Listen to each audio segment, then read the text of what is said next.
ఎనిమిదో విషయం ఏమిటి? పాపం చేసేటప్పుడు ఎవరు చూసినా చూడకపోయినా అల్లా చూస్తున్నాడు అన్న భయం. అల్లాహు అక్బర్. పాపం చేసేటప్పుడు చీకటి గదిలో ఉన్నాం, ఎవరూ లేరు, కానీ అల్లా చూస్తున్నాడు అన్న భయం మనలో ఉందనుకోండి, పాపం జరిగిద్దా? పాపం చేస్తామా? ఎప్పుడు కూడా ఈ విషయం గుర్తుపెట్టుకోండి, మనం మాట్లాడే ప్రతి మాట అల్లా వింటున్నాడు. మనం ఎక్కడున్నా అల్లా మనల్ని చూస్తున్నాడు. అల్లా చూస్తున్నాడు, అల్లా వింటున్నాడు అంటే దాని అర్థం ఏమిటి? మన దగ్గర లెక్క తీసుకుంటాడు. పాపం ఏదైతే ఉందో అది మిమ్మల్ని ఊరికే వదలదు. తన యొక్క ఏదైతే స్థాయి ఉందో మొత్తం మన దగ్గర నుంచి తీసేసుకుంటుంది. పాపం మనల్ని ఊరికే వదలదు. పాపం ఏం చేస్తుంది? మనం చేసిన పాపానికి ప్రతిఫలంగా పుణ్యాలు తీసేసుకుంటుంది. ఒకవేళ పుణ్యాలు లేవనుకోండి, వేరే వారి పాపాలు మన మీదకి వచ్చేస్తాయి. లేదు అనుకోండి, మనకి శిక్ష అనేది తప్పనిసరి అయిపోతుంది. కాబట్టి ఎప్పుడు గుర్తుపెట్టుకోండి, మనం మాట్లాడే ప్రతి మాట అల్లా వింటున్నాడు. మనం ఎక్కడ ఉన్నా అల్లా మనల్ని చూస్తున్నాడు. మనం చేసే ప్రతి దానికి సమాధానం చెప్పాలి. ఆ తర్వాత 9 మరియు 10 ఈ రెండు విషయాలు ఏమిటంటే, మన వెనుకనే మన మరణం ఉంది. ఎప్పుడైనా సరే మరణం రావచ్చు. అది మరణం రావడానికి ఒక 4 సంవత్సరాలు, 4 నెలలు, 4 రోజులు, 4 నిమిషాలు సమయం ఏమీ లేదు. ఇక్కడ మాట్లాడుతూ మాట్లాడుతూ మరణం వచ్చిందంటే చనిపోవచ్చు. ఒకవేళ మీరు పాపం చేస్తూ ఉన్నారు, ఉదాహరణకి మళ్ళీ మొబైల్ ఫోనే, ఎందుకంటే ఇప్పుడున్నటువంటి కాలంలో అదే అన్నిటికంటే పెద్ద ఫిత్న. దాన్ని వదులుకొని ఎవరు జీవితం గడపలేరు. ఎందుకని? మన రోజువారీ అవసరాలన్నీ కూడా దాంతో ముడిపడిపోయి ఉన్నాయి. కాబట్టి మొబైల్ ఫోన్లో మీరు ఏదైనా అశ్లీలం చూస్తూ ఉన్నారు, ఏదైనా చెడు కార్యక్రమాలు చేస్తూ ఉన్నారు, లేకపోతే హరాం సంపాదిస్తున్నారు, ఆ సమయంలో మీకు మరణం వచ్చేస్తే, హరాం పని చేస్తున్నప్పుడు, పాపం చేస్తున్నప్పుడు అలాగే తీర్పు దినం రోజు లేపబడతారు. ఎవరైతే మొబైల్ ఫోన్ చూస్తూ చనిపోయారనుకోండి, మొబైల్ ఫోన్ చూస్తున్న అశ్లీలం చూస్తున్నారు, తీర్పు దినం రోజు అల్లా మిమ్మల్ని అదే స్థితిలో లేపుతాడు. ఎవరైనా శారీరకంగా వ్యభిచారం చేస్తూ చనిపోయారు, అదే స్థితిలో లేపుతాడు అల్లా. ఎవరైనా వేరే రాజకీయ పార్టీలతో తిరుగుతూ వాళ్ళతోనే తిరుగుతున్నారు, జీవితం మొత్తం అదే స్థితిలో అల్లా లేపుతాడు. మీరు ఏ స్థితిలో అయితే చనిపోతారో ఆ స్థితిలో రేపు పరలోకంలో లేవవలసి వస్తుంది. ఒకవేళ ఆ పరిస్థితి పాపం చేసేదైతే, అల్లాహు అక్బర్, అంతకంటే దౌర్భాగ్యం ఏమైనా ఉందా? అల్లా జిక్ర్ చేస్తూ చనిపోయామా? నమాజ్ చేస్తూ చనిపోయామా? ఖురాన్ తిలావత్ చేస్తూ చనిపోతున్నామా? అలా కాకుండా పాపం చేస్తూ చనిపోతున్నాము అంటే, కాబట్టి మరణాన్ని ఎప్పుడు గుర్తు తెచ్చుకోండి. ఇప్పుడు ఈ క్షణం చచ్చిపోతే ఏంటి? కాబట్టి పాపం చెయ్యాలన్న ఆలోచన శైతాన్ తీసుకొస్తాడు.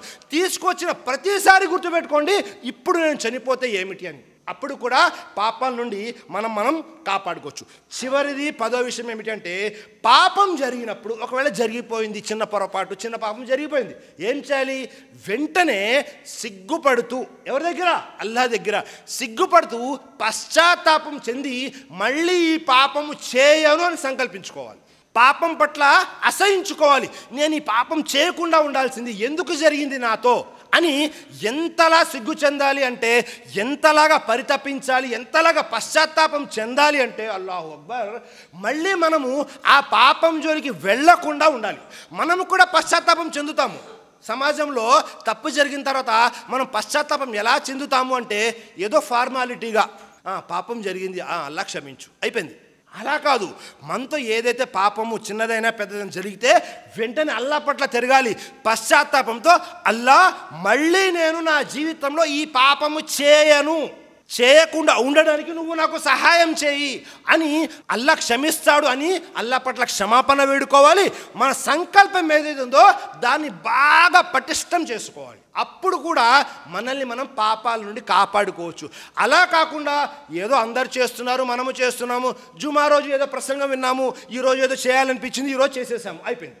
దయాప్రవక్త ముహమ్మద్ గారు ప్రతిరోజు 70 సార్లు అస్తగ్ఫార్ చదివేవారు. 70 సార్లు. ఒక్కసారి గుండెల మీద చేసుకుని పరిశీలన చేయండి. పూర్తి నెలలో ఒక్కరోజైనా 70 సార్లు మనం అస్తగ్ఫార్ చదివామా? పూర్తి నెలలో ప్రవక్త రోజు చదివేవారు 70 సార్లు.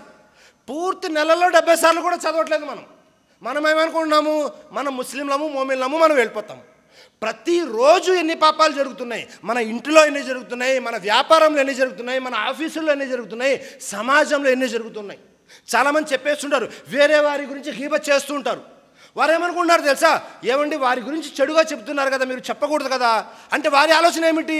నేను ఇదే మాట ఆయన ముందు కూడా చెబుతానండి, అంటే ఆయన ముందు చెబితే పాపం కాస్త పుణ్యం అయిపోతుందా? దైవప్రవక్త ముహమ్మద్ తెలియజేశారు, గీబత్ అంటేనేమిటి? ఒక వ్యక్తి గురించి చెడుగా చెప్పడం వీపు వెనుక, అది ఎదురుగా చెప్పడం కూడా పాపమే. ప్రతిరోజు మన జీవితంలో ఎంతమంది గురించి నెగిటివ్ చెడుగా చెబుతున్నాము, ఎన్ని చోట్ల అవసరం లేకపోయినా అవసరం ఉన్న ఎట్టి పరిస్థితుల్లో అబద్ధం ఆడుతున్నాము. పరిశీలన చేసుకోండి. ఒకవేళ ఇలాగే ముందుకు వెళితే మాత్రం గుర్తుపెట్టుకోండి, ఈ పాపాల నుండి మనల్ని మనం కాపాడుకోలేకపోయామా, ఇహలోకంలో ఎలాగో నష్టపోతాం, పరలోకంలో అన్నిటికంటే పెద్ద నష్టం. ఆ నష్టం మళ్ళీ ఎవరు తీర్చలేరు. ఇక్కడ 1 లక్ష రూపాయలు పోయినాయి, ఎలాగలా సంపాదించుకుంటారు 1 సంవత్సరంలో. పైన 1 లక్ష పుణ్యాలు పోయినాయి, సంపాదించే అవకాశం లేదు. ఈ ఇహలోకంలో సంపాదించుకోవాలి, అవి డబ్బులైనా పుణ్యాలైనా ఏవైనా ఇక్కడే సంపాదించుకోవాలి. ఇక్కడే సంపాదించుకునేటువంటి అవకాశం, పరలోకంలో ఏమీ అవకాశం ఉండదు. ఓన్లీ జడ్జిమెంట్ ఉంటుంది, కేవలము తీర్పులే ఉంటాయి. ఆ వ్యక్తి మంచి స్వర్గం, ఈ వ్యక్తి చెడు చేశాడు నరకం, అయిపోయింది. కాబట్టి సోదరులారా, మనల్ని మనం కాపాడుకోవడం గురించి ఈ 10 విషయాలను పాటిస్తే పాపాల నుండి మనం దూరంగా ఉండొచ్చు.